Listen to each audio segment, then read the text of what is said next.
Scientists aren't aware of the problems that exist with carbon dating, and they're just like, ah, fuck it. Like, bro, the religious have such a stupid idea of what science is, because no. Like, it's not a guess. It's not like, there's this evidence, and this evidence. All of this evidence all agrees and it all says this. Like, that's it. And then if there's new evidence, it's like, okay, well, apparently this part was not quite true. Like, it's self-correcting and it's based on reality. Like, but the thing is, so a flood would not account for fish bones on top of a mountain either. Like for fossils take a really long time, and a catastrophic flood like that would not be long enough to cause that. It's because if the water level lowered and they got fucking stuck on a mountain.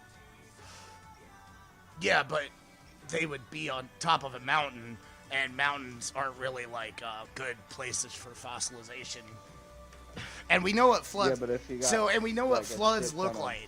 Stuff on top of it. Like you realize, like we know what floods look like. We can look at the Grand Canyon and see what floods look like. There are, specific. Where the fuck is my lighter? There's like specific geological features, or strata, that we can look at and go, oh, well, there was a flood here. But if there was a global flood, for one, there's not enough water for it, because there weren't a lot of mountains and stuff like that. The Earth, hadn't had water for long. But, we're talking millions of years, though, not a few 100,000, and not since people have been around whatsoever. So, that's the thing, is we're not finding shells on mountains from 10,000 years ago. They're from 15. What if the state that the creator created the world in was like that? Like, why the state it was created in would be... It was created with a history? Why?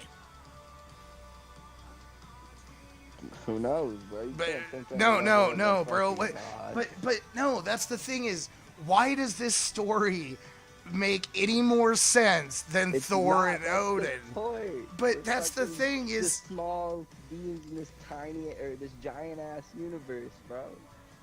And, So, what the fuck do we know for real? Nothing. We know that we've never found anything that isn't natural. We know that. And we know that there's no reason to believe in something just because you can't disprove it. Or just because it sounds good. Like, I can't disprove vampires. I'm still gonna fucking laugh if somebody's walking around with garlic around their neck. I don't know what really sounds good about, going to hell if you're bad, though. What do you mean? What hell? Who believes in hell? How is that better? Who believes in the hell? Christians. That's what I'm saying. How is it easier to be a Christian if you have to worry about going to hell? Yeah, no. Well, it's easier to be a Christian because the answers are easy. It's, oh, God did it. Only if you're a fake one who is just no, dude. Oh, my way is the best way, no matter what. Well, that's literally the point. That's what most of them do nowadays. Well, that's literally it's how Christianity is. The entire fucking Bible is you are the chosen people. You are better than everyone. Some, Israelites that kind of split off from the main ones are like, hey, let's add this stuff to it.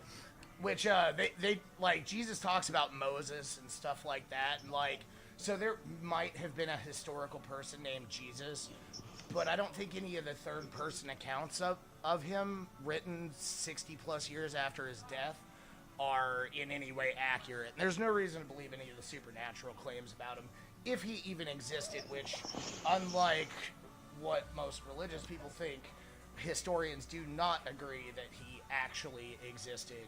We have one reference, and it's still argued whether that's a reference to what Christians thought or if that's a reference to what actually happened.